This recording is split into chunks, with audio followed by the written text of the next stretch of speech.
আমিন। আসসালাতু ওয়াসসালামু আলা সাইয়্যিদিল মুরসালিন ওয়া আলা আলিহি ওয়া আসহাবিহি আজমাইন।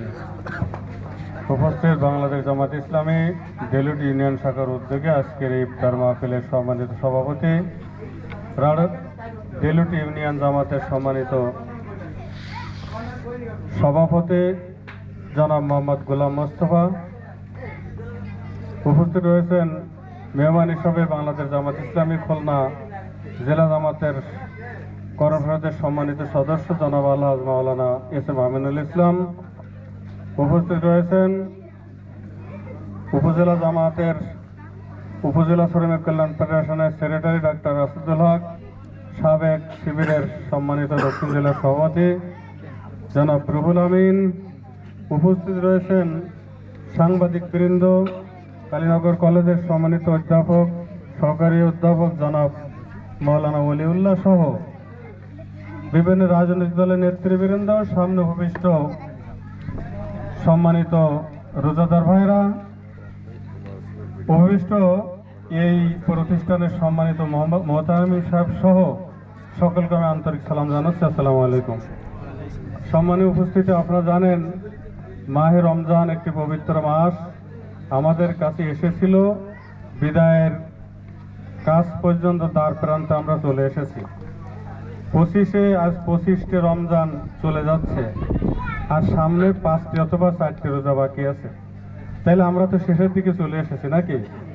এই রোজা যখন শুরু হয়েছিল, রোজা আসার আগেই, এই রমজান মাস আসার আগেই আমরা কিন্তু রজব এবং শাবান মাসে আল্লাহর কাছে একটা দোয়া করতাম, আল্লাহুম্মা বারিক লানা ফি রজব ওয়া শাবান ওয়া বাল্লিগনা রমজান।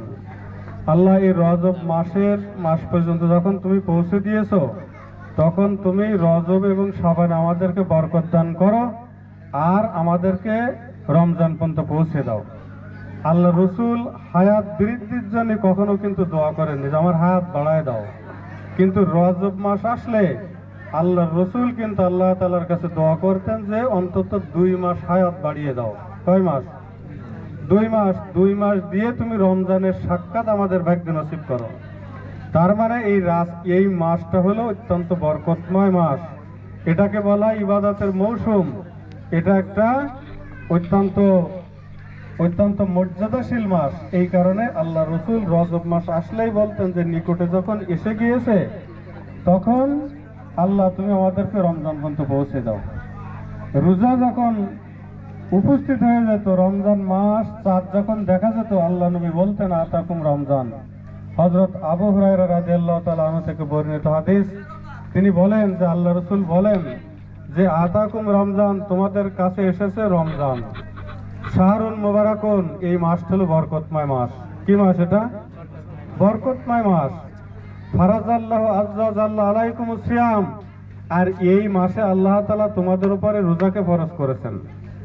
তুফতাহু ফিহি আবওয়াবুস সামা, আল্লাহ রাসূল বলেন যে এই মাসে আসমান তথা জান্নাতের দরজাগুলি আল্লাহ তাআলা খুলে দেন।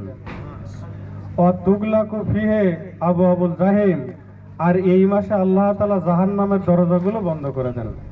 কেটু সুবহানাল্লাহ বলবেন না? তো এই আসমানের দরজা খুলে দেয়া, জাহান্নামের দরজা বন্ধ করে রাখা অর্থ হলো আল্লাহ তাআলা এই মাসে অসংখ্য বান্দাদেরকে জাহান্নাম থেকে মুক্তি দিয়ে জান্নাতের উপযোগী করে দিয়ে দেন।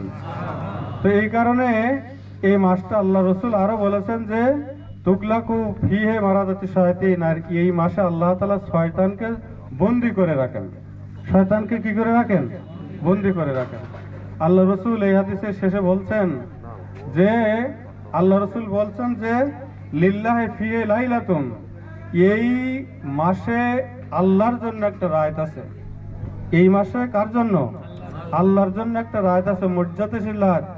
হ্যাঁ, খায়রু মিন আলফি শাহর, সেই রাতটা হলো 1000 মাসের চাইতেও কি উত্তম।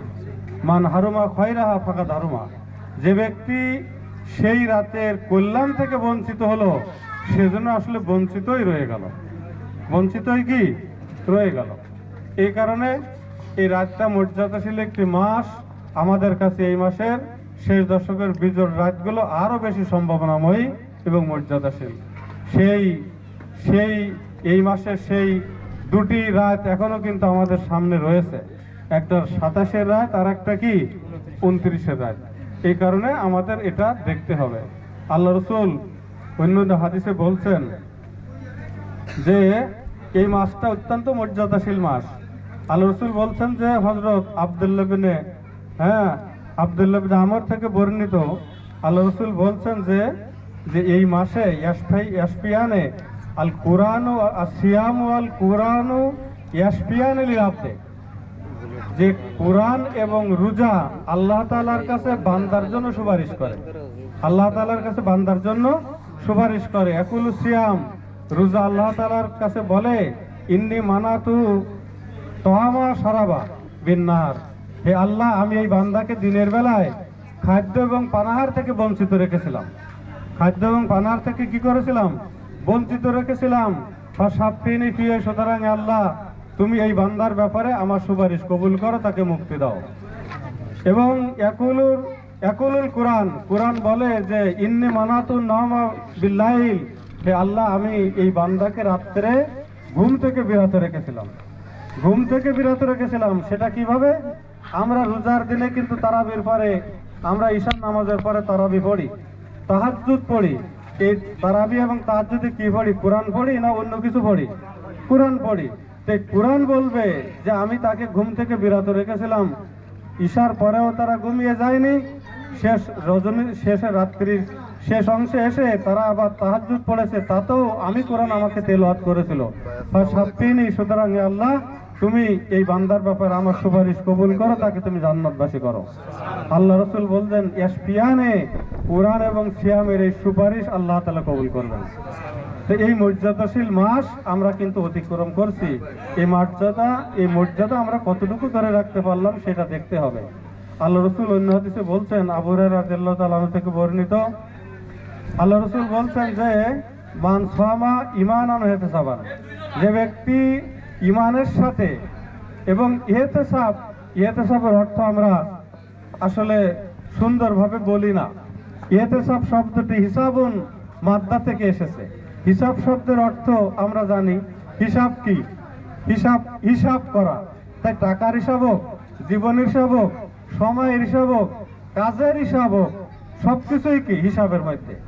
ইহতিসাব, উলামায়ে দ্বীন এখানে বসে আছেন, আরবি শব্দে যত অক্ষর বৃদ্ধি পাবে অর্থ তত সম্প্রসারিত হবে। উলামায়ে দ্বীন এখানে আছেন। তো হিসাব থেকে ইহতিসাব, এখানে বলা আছে হিসাব করে রোজা রাখা। এই রোজা রাখার হিসাব কি? আমরা রোজাটা হলো কিনা, এর কল্যাণ আমরা পাচ্ছি কিনা, এর যে তাকওয়া ফরজকে অর্জনের কথা আল্লাহ তাআলা বলেছেন সেটা হচ্ছে কিনা, রোজা আমাদের আল্লাহর দরবারে কবুল